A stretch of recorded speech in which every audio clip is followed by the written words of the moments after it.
I was on my way to Albuquerque for a meeting, and I saw this sign, Shoshone Falls. So I went there, and I heard the sound of that water falling. It wasn't loud as Celilo.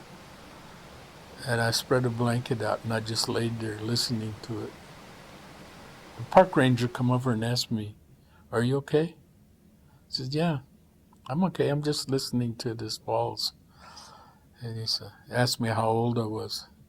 "Oh, you must be thinking of Celilo." We find places like that to remember the sounds.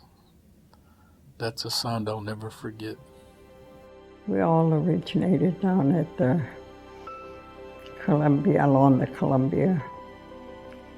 And when the Celilo was there, it was good. We did that, but just the river itself still means a lot to us because we are a part of that connection to that water. And we consider ourselves from the Wayam, which is the Columbia. To us, it's called Wayam. The way they felt about the river.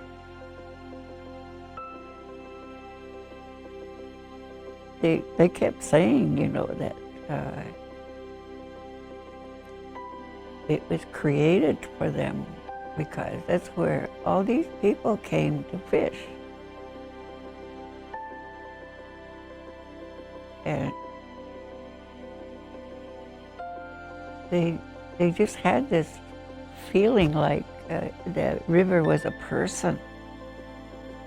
It was providing all this, the benefit for their survival, food survival.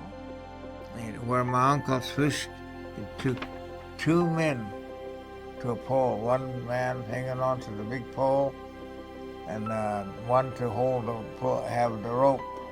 So when the fish hit, the water was so strong that one would be pulling the pole up, and the other one would be pulling the rope to get that fish out before he got out. That's when the fish were strong, not like today. On that island, you can see falls that were 20 or 30 foot deep. If the water was that thick, you could see a steelhead jump or a big chinook jump, and if he hit inside that water, he went over. It was wartime. We used to look at him and say, "There goes another torpedo," because it seen the movies of a torpedo and seen that fish go over. We'd call them torpedoes, us kids. We used to watch them. That's how strong the fish was in those days. The falls made them strong. I wrote this little paper about how Tommy Thompson must have felt as he stood there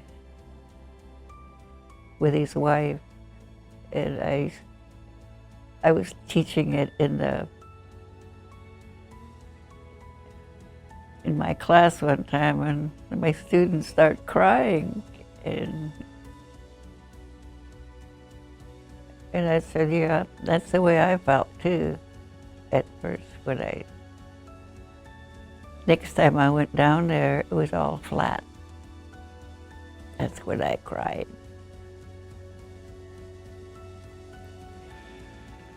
It was sad. And the compensation that they received, some of them wouldn't even accept it.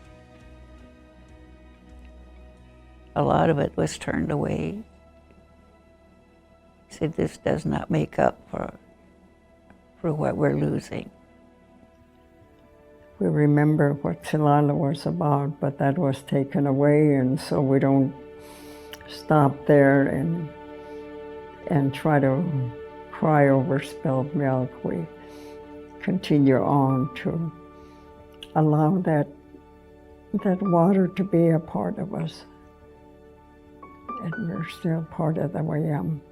And they used to call Celilo the Niagara Falls of the Northwest. And so it wasn't a show place, it was a survival that people, was just one of God's creations, like a seventh wonder of the world. But it wasn't a wonder of the world, it was a wonder of the people.